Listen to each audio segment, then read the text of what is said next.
What's up, everyone? Thanks for coming back to the YouTube channel. So this religious deconstruction conversation is a bit interesting for me to have, and here's why. Because I don't really want to spend a lot of time or energy talking about it. The problem with that is that I think there are so many of us between the ages of like 25 and 40, maybe 25 and 45, who lived through the fucking really conservative time of the 90s, lived through, the early parts of the 2000s, and this like boom of mainstream Christian culture and mega churches coming out of fucking nowhere. And so I just have a general belief that there are a lot of us who are internally having this dialogue, which is why I'm doing this, because I don't want anybody ever to feel like they're alone. So here we go. So part of what led me, I started to talk about in the last video, part of what led me to this place. I have so many stories of being the rebel or the outcast or the guy that wasn't quite holy enough or didn't quite fit in to the culture enough to make the cut.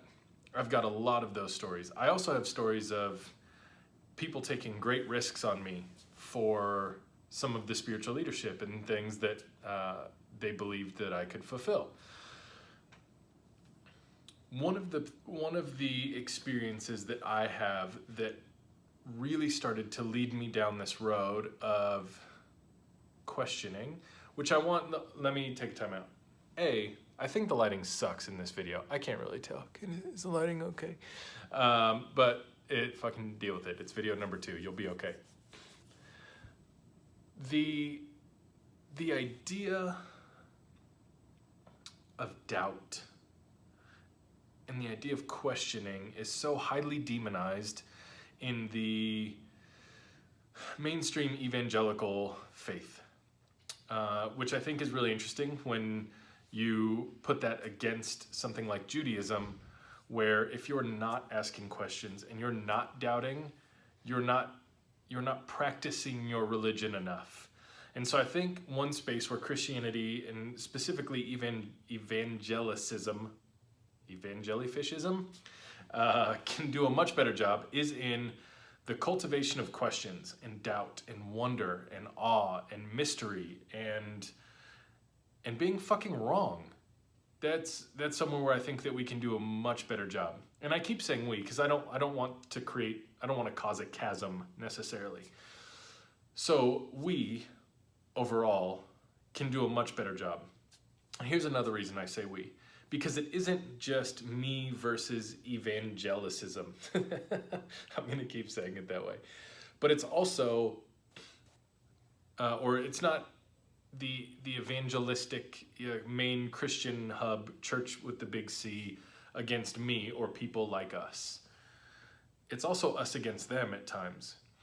And so in the same way that I believe the big C church should see things in a different light or have a better lens or be more graceful, I also think that people like myself can be less asshole-ish and maybe less hard on the overall institution of it all.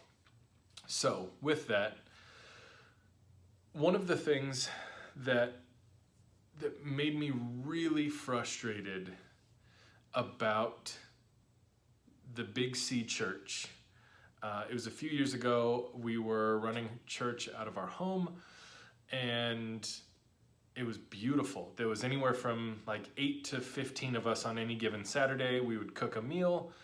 We would drink some beer, some wine, some whiskey, some coffee, whatever the fuck you wanted to drink. And we would spend at least the first hour just being together.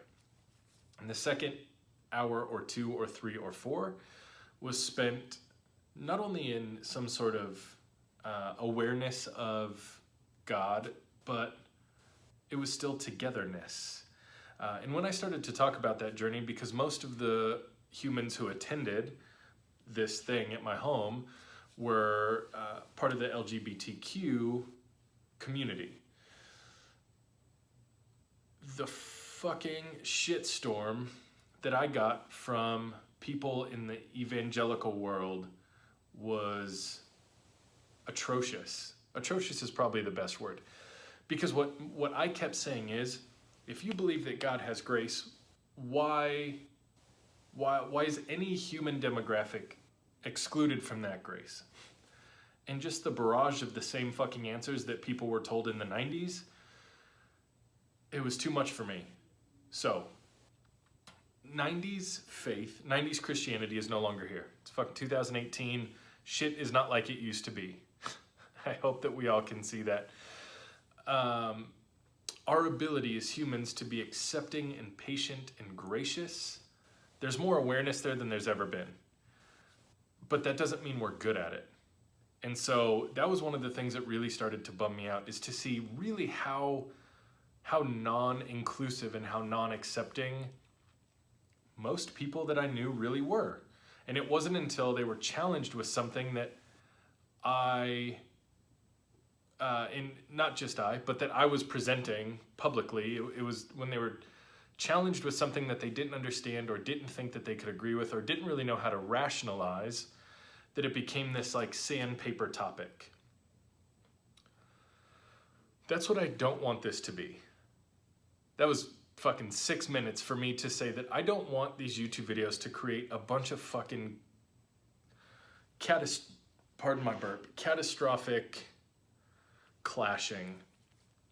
I don't think that it's healthy for two sides to just fucking butt heads over and over and over and over for centuries.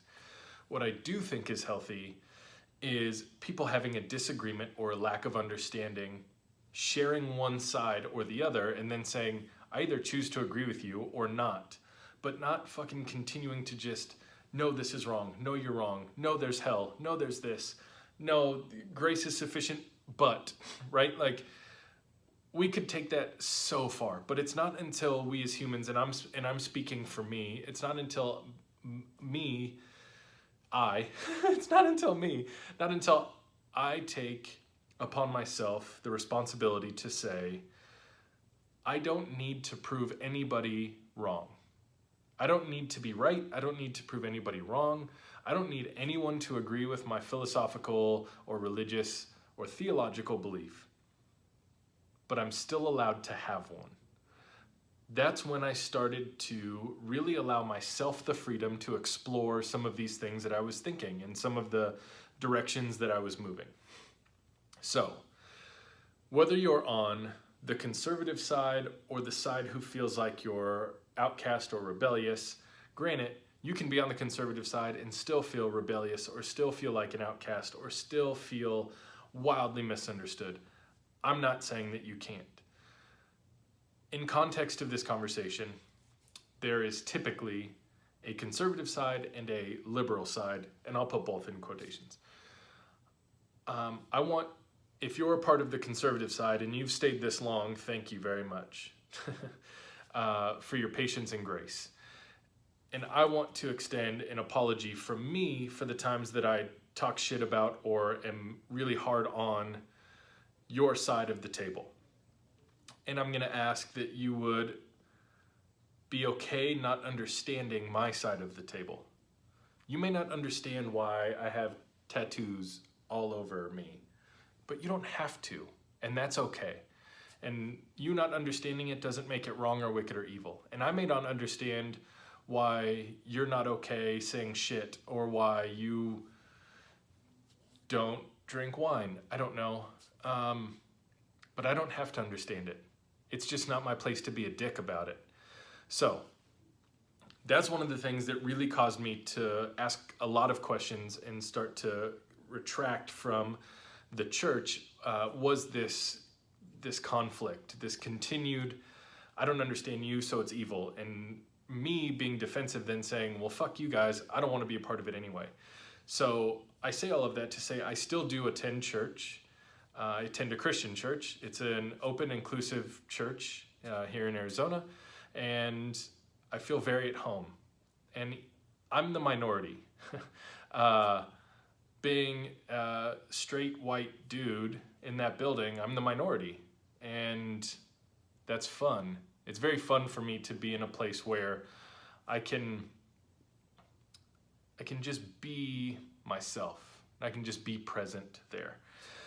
So I'm gonna wrap this up. I appreciate you watching. These videos are sort of unscripted, not sort of, they're fucking entirely unscripted. And I'm doing them all in one take because I want this conversation to be raw and real. And please know that you're welcome to leave comments. Would love for you to subscribe to the channel. My goal is to post one of these once a week or more, depending on what kind of fucking crazy thought I have. And follow along, even if you disagree. I would love for you to follow along with the journey because I want to learn from you, and I hope you can gain a little bit of understanding from my side as well. Hope you guys have a really beautiful day, and I'll see you back here soon.